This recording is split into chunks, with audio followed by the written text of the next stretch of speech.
Welcome friends. Third semester নিয়ে ছাত্রছাত্রীদের অনেক প্রশ্ন রয়েছে, কারণ আজকে উচ্চ মাধ্যমিক শিক্ষা সংসদ থেকে একটি নির্দেশিকা প্রকাশ করেছে।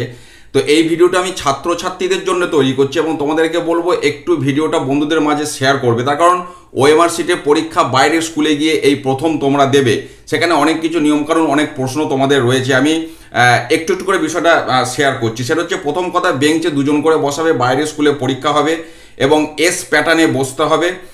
আর কোশ্চেনের কিন্তু সিরিজ থাকবে, এটা ভালো করে শুনে নাও।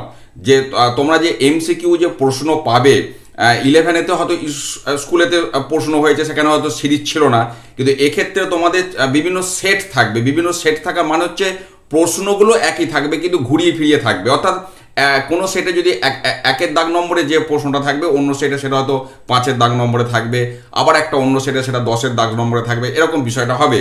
যে কারণে সেটা কিন্তু তোমরা সতর্ক থেকো, কোশ্চেন বুলেটে কিন্তু সিরিজ থাকবে। আচ্ছা, এবার সায়েন্সের সাবজেক্টের ক্ষেত্রে বিশেষ করে লুজ সিট, এখানে কিন্তু লুজ সিট দেওয়ার ব্যাপারে কিছু বলার নেই।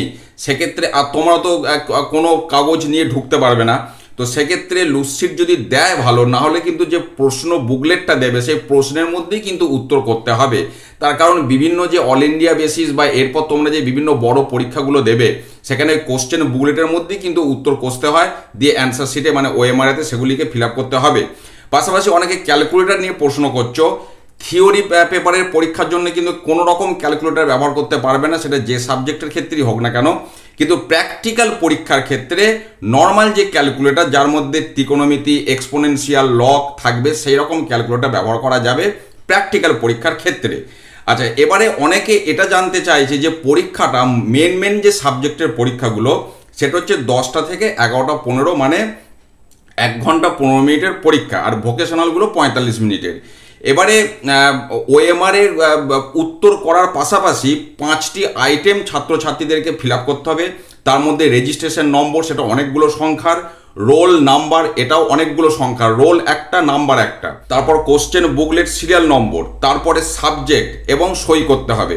তো এইগুলো ফিল আপ করার জন্য এক্সট্রা টাইম দেবে কিনা, এটা অনেকের প্রশ্ন এবং মূল গুরুত্বপূর্ণ প্রশ্ন। তার কারণ অনেক সাবজেক্টের ক্ষেত্রে 40টা এমসিকিউ 1 ঘন্টা 15 মিনিটে করাটা অনেকের কাছে একটা মনে হচ্ছে শক্ত ব্যাপার, কিন্তু প্রশ্ন সেরকমই হবে যাতে করে ওই নির্ধারিত সময়ে অতগুলি প্রশ্নের উত্তর করা যায়।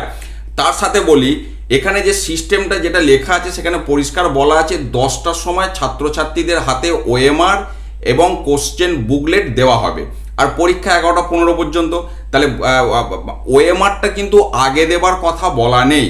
10টা থেকে পরীক্ষা শুরু যদি বলা থাকতো যে ওএমআরটা 9টা 45-এ দেওয়া হবে, তাহলে বুঝতাম যে ওগুলো ফিল আপ করার জন্য আলাদা প্রথম 15 মিনিট টাইম দেওয়া হচ্ছে।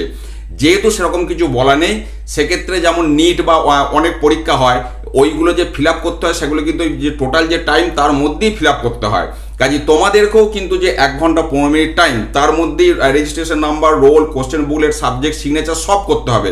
এবং তার পাশাপাশি প্রত্যেক দিন কিন্তু অ্যাটেন্ডেন্স শিটে সই করতে হবে, সেটাও কিন্তু ওই পরীক্ষা চলাকালীনই করতে হবে। কাজে একটা জিনিস ভালো করে মনে রাখবে যে এই সব কিছু নিয়েই কিন্তু 1 ঘন্টা 15 মিনিট সময়, এটা পুরো মাথার মধ্যে ঢুকিয়ে নাও, যে কারণে আলাদা করে কোনো অতিরিক্ত সময় পাবে না। আচ্ছা, এবার আমি আজকে যে ভিডিওটা দিয়েছি সেখানেও বলেছি, তোমরা যে ওএমআরটা ফিল আপ করবে সেটা শুধুমাত্র নীল অথবা কালো কালির ডট পেনে কিন্তু ফিল আপ করবে, কারণ এই ওএমআরগুলো কিন্তু মেশিনে চেকিং হবে, কোনো হাতে করে ম্যানুয়ালি চেকিং হবে না। সেখানে নির্দেশিকা না মানলে কিন্তু ইভ্যালুয়েশনটা হবে না, তখন সেটা ক্যান্সেল হয়ে যাবে। কাজে নীল অথবা কালো ডট পেনে ফিল আপ করবে, যেমন তোমরা ফার্স্ট সেমিস্টারে স্কুলেতে ফিল আপ করেছিলে। এখানে প্রায় একই ধরনের ফিলিং প্রসেসটা থাকবে, সামান্য একটু 19-20 হতে পারে। ভালো করে বুঝে নেবে, যিনি পরীক্ষার রুমে দায়িত্বে থাকবেন, শিক্ষক বা শিক্ষিকা, কোনো বুঝতে অসুবিধা হলে তাকে জিজ্ঞাসা করে নেবে। কাজেই সমস্ত কিছু কিন্তু ওই 1 ঘন্টা 15 মিনিটের মধ্যেই সব কিছু করতে হবে।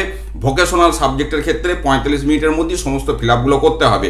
এখনও পর্যন্ত এই তথ্য পাওয়া গেছে, আমি শেয়ার করলাম। যদি ভবিষ্যতে কোনো অন্য তথ্য সামনে আসে বা কোনো পরিবর্তিত তথ্য সামনে আসে, সেটা অবশ্যই আমি তোমাদের সাথে শেয়ার করব। আর ভিডিওটা অবশ্যই তোমাদের বন্ধুদের মধ্যে একটু শেয়ার করো, যাতে করে প্রত্যেকেই এই বিষয়গুলি জানতে পারে। ধন্যবাদ।